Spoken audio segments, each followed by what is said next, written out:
I have ideas that you disagree with, and you have ideas that I disagree with. Question is, how do we conclude on which of our ideas are worth pursuing and which are not? Results. Not who articulates their ideas better, not whose ideas have a bigger support or following, but results. Factual, evidence-based results are what we should base our decisions on. Welcome to Citizen Concerned, where we remind you to beware of the comrades. I'm Katlego, and today we're going to look at results that will help us decide if the idea of capitalism is worth pursuing or not. We have come to realize that most politicians are great at sharing ideas and make it seem like pursuing those ideas will result in heaven on earth for the citizens. But ideas, no matter how amazing they sound, are not worth much if the results they yield are destruction, disappointment, poverty, or death. One idea that certain South African politicians have managed to push hard is that capitalism is terrible and socialism and communism are a dream come true. I know we have spoken about these ideologies before, but there are people who still seem to not understand, and as always, we will try to help them understand. Because all of Africa, capitalism has not succeeded. It's a complete failure. We are in this mess because of a capitalist state. And why not give an alternative economic system an opportunity to see if it will fail the same way capitalism failed? All the ills that we have today is because of the greediness that was introduced into our continent by capitalists who came and exploited our resources and caused all of these problems. The idea is to create videos that leaders, members, and supporters of the ANC, EFF, and MK Party and other communists can refer to. These videos are also for our people who may not know. After this, I hope to not touch on capitalism versus communism for a while. Please note that I'm not out here trying to feed you my ideas just because. I'm passionately trying to communicate certain ideas which are very important for our survival and greatness as a nation. I repeat some of the things because I can't bring myself to move on knowing that we are not on the same page on those aspects. I'm sure that you've noticed that some topics I've either never touched at all or I touched and moved on, even though we don't all agree. But ideas like capitalism and socialism/communism are of such great importance that I just cannot bring myself to let go and just move on. And so I'm going to try again with another real-life experience, this time from India. As usual, over here, we citizens concerned, we want facts first, so let's get into it. In the early 2000s, India's Bengal state found itself in a situation where Tata Motors wanted to make Tata Nanos and was looking for land to house a manufacturing plant. The location that was proposed and chosen was in Singur. But this came with a challenge. The land still needed to be acquired from local subsistence farmers. While many of these farmers were happy to sell their farmlands, there was a group that did not see the value of this factory opening in Singur. The sleepy and poor town of Singur was so close to becoming an auto hub for India, as well as a positive economic change in Bengal's industrial revival. As usual, you always have politicians and political parties that treat capitalism as if it's a crime against humanity. Trinamool Congress was a newly created party led by Mamata Banerjee. She was looking for a cause that she could take to potential voters, and Communist Party of India was the ruling government that was desperately trying to woo industrial investment after years of neglecting it. In May 2006, the government decided to acquire the land for the Tata Motors factory in Singur. The process of buying the land proved to be way more complex than the government had anticipated, and soon it became a bitter struggle between the landowners and the government negotiators. This is the car the new factory will produce. Unveiled in a blaze of publicity, the Nano, Tata says, will be the world's smallest and cheapest car. It will cost just $2,500. It's a dream come true for India's aspiring middle class, but a nightmare, according to opposition parties, for the hundreds of farmers Tata's plant is displacing. They've clashed regularly with police at the plant's gate, attacking some of those who are working to build it, delaying construction with their protests. The plant's nowhere near complete, but Tata hopes to start production in September and have the first cars in showrooms by the end of the year. But sticking to that schedule could prove to be quite a challenge.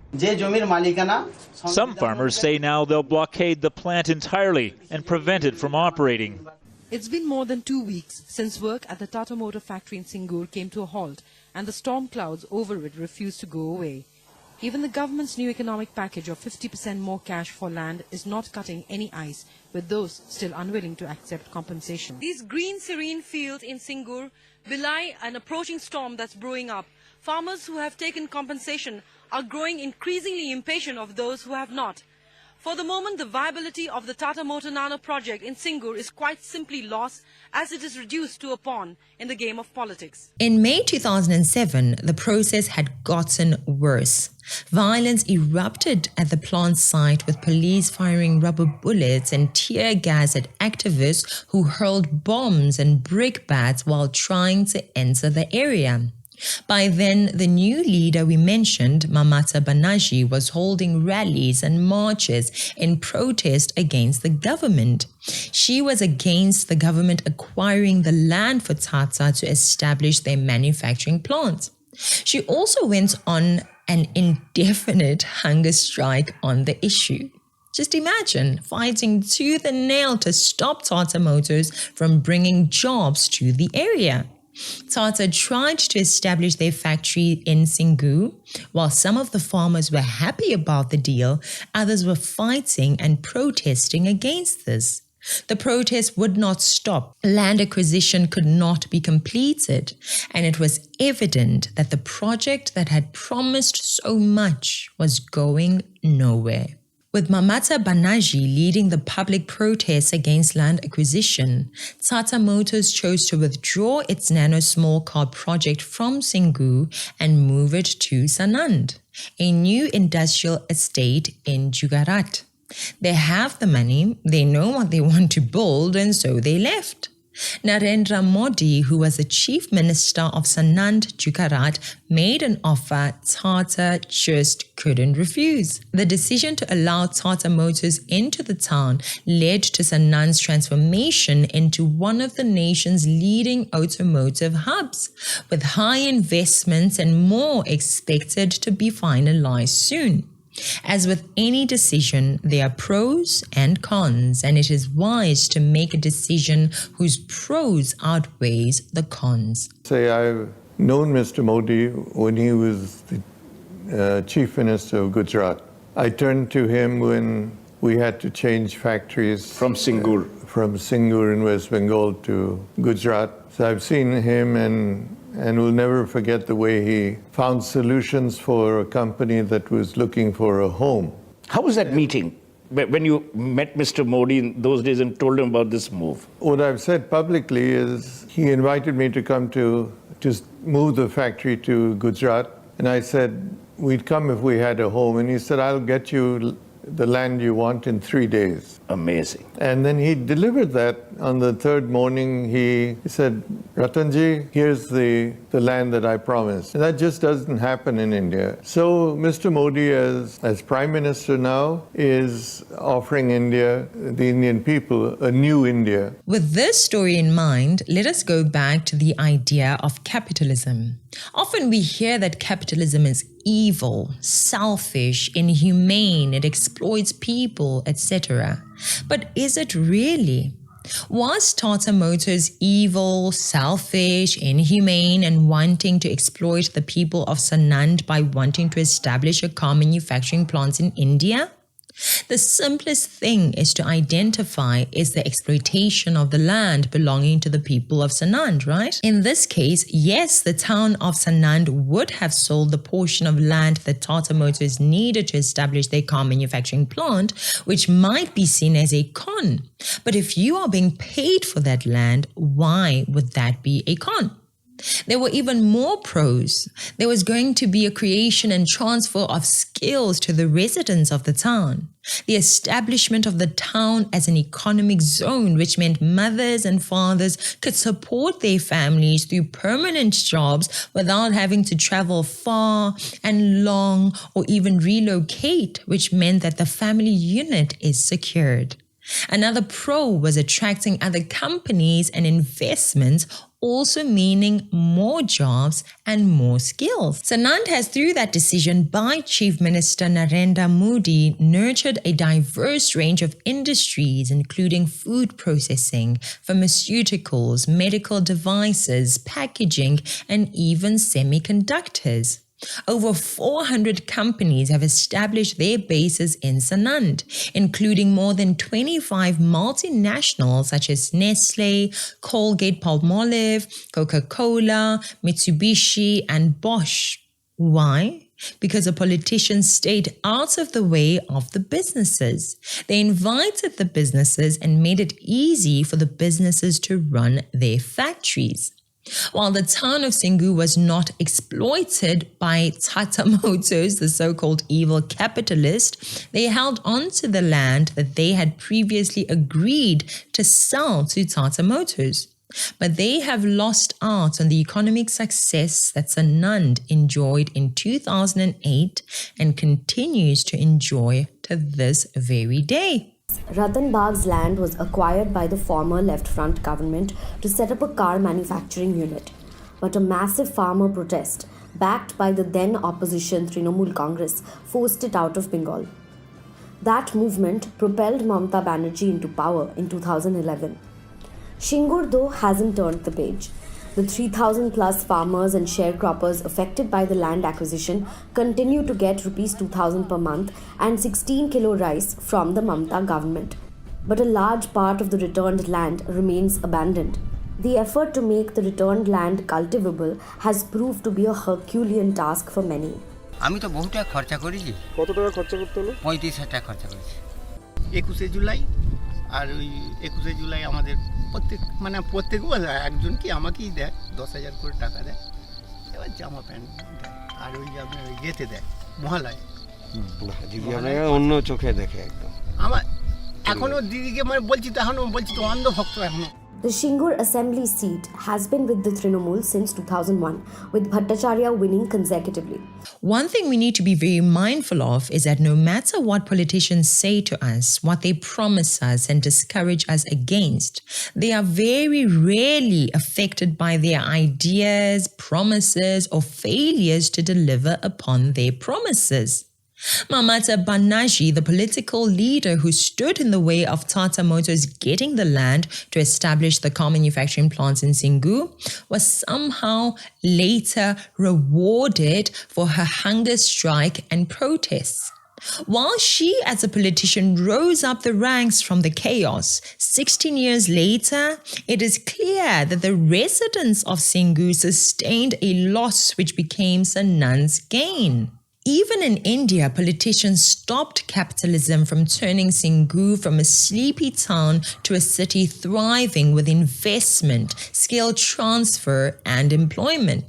Well, just days ahead of the first phase of assembly polls in West Bengal, the Chief Minister has now said that he's made a mistake in handling the Singur controversy, slamming the opposition in the state. But they have said that he made a mistake in relying on their sense of responsibility while dealing with the entire Singur issue, and that parties not only disrespected his faith but also ignored the interest of the state. Remember, a huge row had broken out, leading to violent protests in Singur over the setting up of Tata Nano's manufacturing plant in that time, which was later moved out of the state. কিন্তু সেটা প্রমাণিত হয়েছে যাদের সম্পর্কে সেটা বিশ্বাস করেছিলেন সাধারণ নিয়মে গণতন্ত্রে যেটা হওয়া উচিত বিরোধীদের সঙ্গে কথা বলা বলেছিলেন এর কোনো মূল্য কোনো সম্মান তারা দেয়নি আমাকে সম্মান দেওয়া দূরের কথা, রাজ্যের স্বার্থ শেষ পর্যন্ত দেখেনি। তা চলে যাওয়ার পর তো রাজ্যের স্বার্থ ক্ষতি হলো। এর থেকে আমি যেটা বলতে চাই আপনাদের কাছে, এই ভুল আমি আর করবো না, আমার শিখতে হবে। Minister Mamata Banerjee has been promoted, but her people lost an opportunity to see the companies that their neighbors Sanand experienced and continue to experience 16 years later. In 2022, 14 years later, after all that chaos, the same Mamata Banerjee came out claiming that she did not chase out Tata Motors, but the opposition party did. The story of Singur and Sanand makes me think of Starlink here in South Africa. Since we are different people, we think in different ways and view the same thing from different angles.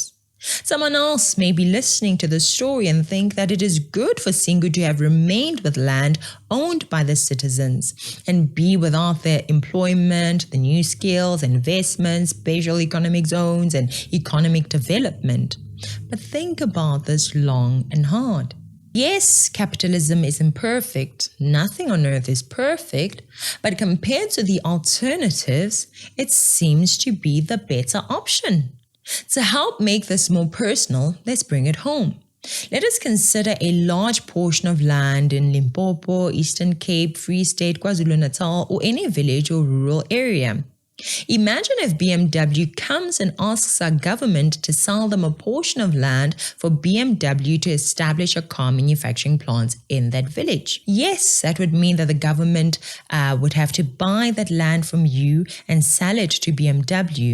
Yes, that would mean that you no longer own that portion of land. So from that point of view, it's a loss. But if you were paid well for that land, it's not really a loss, is it? Now, let us look at it from a different point of view. The loss of that land means that the village becomes an economic zone, a place for you and other members of the community to gain skills, knowledge, and employment very close to home. Matriculants get jobs with skills soon after high school. Varsity graduates get jobs immediately. Instead of subsistence farming, now you know you don't have to rely on the rain to eat. Whether it rains or it doesn't, you still eat. And if you manage to learn more skills and get more qualified, you can get promoted, thus earning more and more money. The pros include no longer having to travel to town or even to a different province for employment, which means that you are more present for your spouse and your children, which means that the family unit is solidified, which has countless benefits. Now, with the gains and losses considered, what would you say is a better option? Again, there are no perfect solutions. You give up one thing in exchange for what you prefer. What would you be willing to trade off? Do the losses outweigh the gains, or do the gains outweigh the losses? Those who hate capitalism will look at this example from the point of view that BMW seeks to exploit the people of the village, and so we should not proceed. But wait a minute. While it is true that BMW is benefiting from this transaction, are the residents of the village not benefiting too? Capitalism is not a one-sided transaction. It goes both ways. And the more informed you are, the more you can make it work for you. Politicians treat companies as if they are the enemy. They treat capitalists as if they are the enemy. A capitalist is you and I. When you sell tomatoes or fat cakes, when you make money from your taxis, when you have a daycare center, when you use your trucks or your houses and have them rented out, you are engaging in capitalism. Don't think that just because you don't have a company now, you won't want a company 10 years later. Your relatives and children may want to start a company, and if they do, they are the capitalists. We found Gujarat one of the most amenable states to private sector investment. They are clearly much more focused on making the investment climate in Gujarat business friendly, more than in other states. And I think there is less factionalism within the government. So I think in some of the governments where there is a coalition, there gets to be delay as a result of that. I think in Gujarat it's a one-party government. That helps them. They do take quicker decisions than in most other states, and they are really welcoming of investment. Again, capitalism is not perfect, but it is way better than socialism and communism. Instead of hating it, understand how it works and make it work for you, for your family, and for your nation. Otherwise, you'll forever hate it and the people who make it work for them. Back to Sanand. Following their deal with Tata Motors, the town quickly filled up as an increasing number of companies were keen on setting up their units there, and the residents benefited. The Tata Nano plant resulted in mushrooming of automotive and other subsidiary industries in Sanand, while Singur continued with its predominantly agricultural-based economy. The farmers are still subsistence farming, relying on the weather to eat. There are no jobs for their young graduates, so they have to move once they graduate. Where will they move to? They will move wherever the capitalists are. South Africa is at a place with an opportunity to blossom into a Sanand or to shrink into a Singur, and I am genuinely praying for the former. Some political parties want to create and implement policies that will open up our country to investments and establishment of various companies and industries. I'm talking here about parties within the multi-party charter, while other political parties want to create and implement policies that will shun investments and the establishment of new companies and industries. I'm talking here about parties like the ANC and EFF who want to enforce racial policies which tend to scare away new foreign companies. It is my plea with you to think long and hard about the Singur versus Sanand reality. Decide which town you want South Africa to emulate and which political party will best lead South Africa to that Singur or Sanand. Many previously colonized countries connect capitalism with colonialism, and I can understand that.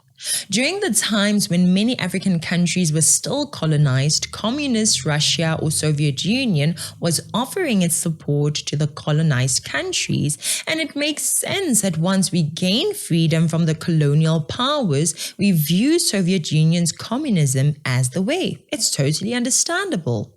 But let me use a simple example here. Let's say you were my kidnapper and you held me captive for years, and during that time you drank water and ate healthy food like daily. And someone who drinks alcohol daily and eats junk food daily manages to help me escape. Once I am free, I should not lose my ability to think logically. Even if the person that saved me is a drunkard and an unhealthy eater, I should not choose to follow that lifestyle and hate the positive lifestyle that my kidnapper followed. A person capable of thinking takes time to assess the two lifestyles. I like that the one person helped me escape, but what do doctors say about his drinking and eating habits? What does the historic evidence and the facts say? Apply the same thinking to the one that kidnapped me. What does the evidence say about their drinking and eating habits? I will realize that although you did a terrible thing to me, you drinking all this water and eating healthy, it's a good thing. It is a good habit that I can learn from you. In like manner, I will realize that although the one who helped me escape did a wonderful thing for me, their alcohol habit is actually a bad one that I should not adopt. So, I think that our dear South African leaders have not fully healed from the trauma of colonialism and apartheid. And whatever they associate with the colonizers and apartheid, they discard as bad even though it may be good. In like manner, whatever they associate with the Soviet Union or communism who helped them during their abuse, they automatically deem as beautiful and bright even when it isn't. So my plea to our political leaders and all those who feel the same as them is you need to heal and be able to make decisions not based on your trauma, your pain, vengeance, and emotions, but pick what is healthy, what makes sense, what has been tried and tested and yielded the best results compared to its counterparts. In conclusion, capitalism does work. It works for you when you work. It works for you when your business gives value to people. It works better for you when you know and understand how it actually works. You can be like Singur or Sanand. South Africa can be like Singur or like Sanand. The choice is yours and mine. Thank you so much for watching. Please subscribe, like, comment, and share. I'm Katlerom. This is Citizen Concerned. And until next time, beware of the comrades.